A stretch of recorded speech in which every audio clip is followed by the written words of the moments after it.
Hey everyone, welcome back to the channel. Thanks for tuning in for another episode.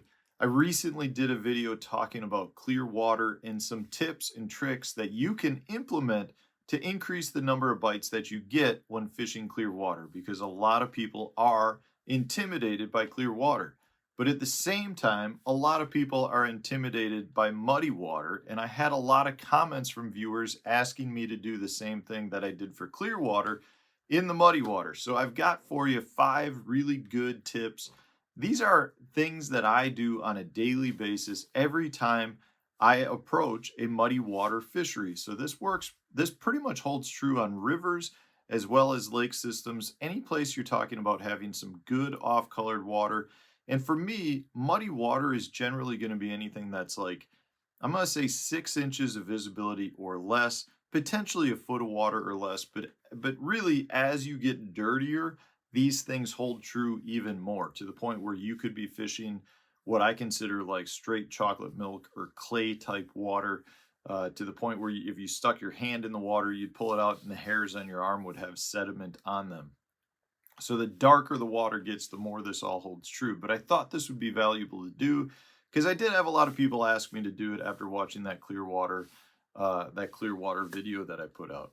So the first thing I want to point out, anytime you're talking about fishing muddy water, what that really will do is compact the depth zone that the fish are in. And what I mean by that is the muddier the water gets, the shallower the fish tend to go. The light penetration, sunlight penetration is less as the water gets dirtier. Generally, what that does is it moves the entire food chain, the entire cycle of life gets shallower because they can't live at a deeper depth when you're talking about extremely dirty water. So generally speaking, you're going to have more shad that are shallower, you're going to have more plankton that are shallower, and that's the base of the food chain, which means the bass are going to be shallower as well. So generally speaking, one of the first things I do on a dirty water fishery is I try to establish where the bait is at. If the bait's holding at 10 feet deep, I generally don't fish any deeper than that. And you can really figure this out very quickly just by graphing over an area and seeing that most of the bait, most of the life is going to be relatively shallow, even out to the point where you could be over very deep water, but the bait fish that are out there are going to be higher up in the water column, versus a clear water fishery where you may have a huge percentage of the fish population down in 50, 60 feet of water at certain times of the year. But in muddy water, dirty water, I'm generally always going to be fishing significantly shallower. Most of the fishing is probably going to be in 10 foot of water or less, which is fine with me because that's actually the zone that I like to fish. It's also means all of the fish are compacted. The majority of the population is compacted in a much more narrow band of the water column, making them more accessible to the anglers. So that's the first thing I'm going to do. The second thing I'm going to do is I'm going to recognize that the fish generally hold tighter to cover in muddy water. It's almost like they want to have a home base. They want to be very close to something because it gives them the comfort of knowing where they're at. So if you've got a stump, the fish generally will hold tight to the stump. If you've got docks, they'll hold tight to the dock posts. Brush piles, they'll hold tight to the brush. They'll hold tight to shoreline cover. It really seems like the dirtier the water gets, the tighter the fish get to cover, which means as an angler, you got to really rely on your casting accuracy to make sure that you're putting your bait where it needs to go. It also generally means you might want to make more than 1 or 2 casts to a high percentage target. In clear water, when the fish are really feeding visually, you don't have to be as accurate with your cast. But in dirty water, if you're fishing a specific target, you might need to make multiple casts because the fish aren't able to key in on your bait as it's coming by that object. So that's something you definitely want to keep in mind. I also find that in dirty water, shade lines becomes much more important. Again, I think this has to do with the fact that the fish are generally shallower. They like to hold tight to cover, and the shade lines become very important. A lot of it, I think, has to do with the fact that dirty water grabs sunlight, therefore it warms faster. So you do have a big temperature difference between shaded areas and non-shaded areas when you're talking about dirty water.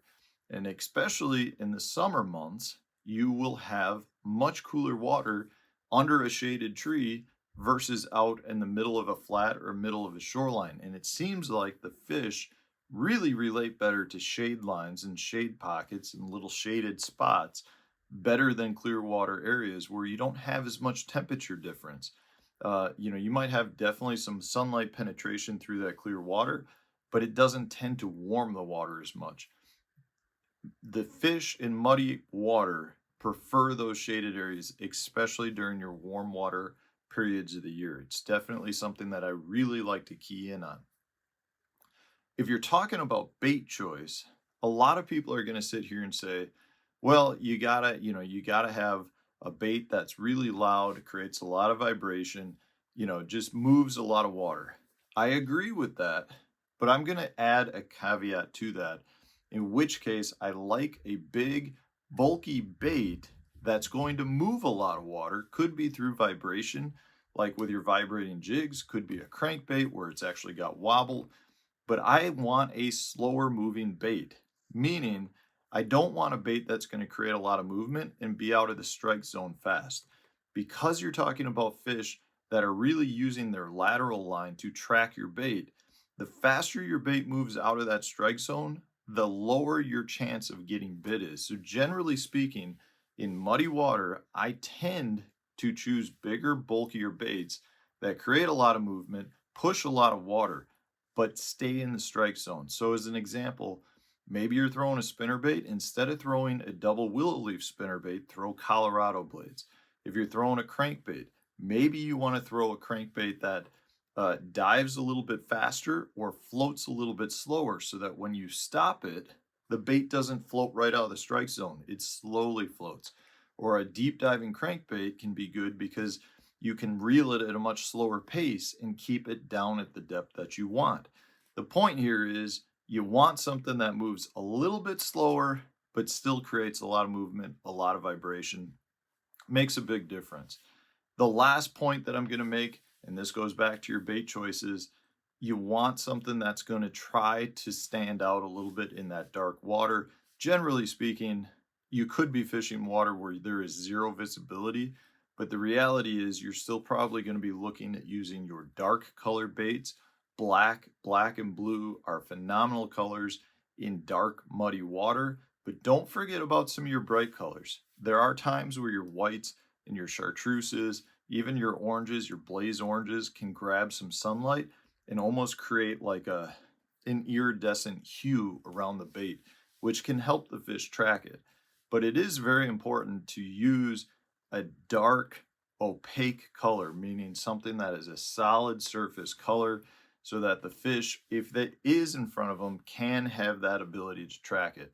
You're talking about dirty water where a lot of times fish will swing and miss your bait. So any little thing that you can do to help them track it, whether that's through the bait choice, whether that's through bait color or bait retrieve style, generally speaking, what you're looking to do is help that fish get the bait in its mouth. And that's the hard part. So hopefully, guys, hopefully these tips will benefit you if you happen to fish some muddy water. And most areas generally have really muddy water at some times of the year, whether you get heavy rains or you've got a river in your area, or you just have a lake that gets a lot of, say, clay runoff or runoff coming from some dirtier water areas. Try these tips. I'm telling you, they will help you catch more fish in muddy water areas.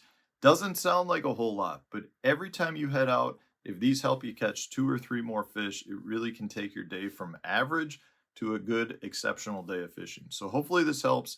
If you've got other tips, throw it in the comment section so we can learn from you. If you enjoyed it, hit the like button, subscribe to the channel if you haven't done so already. Stay tuned, new video coming out tomorrow.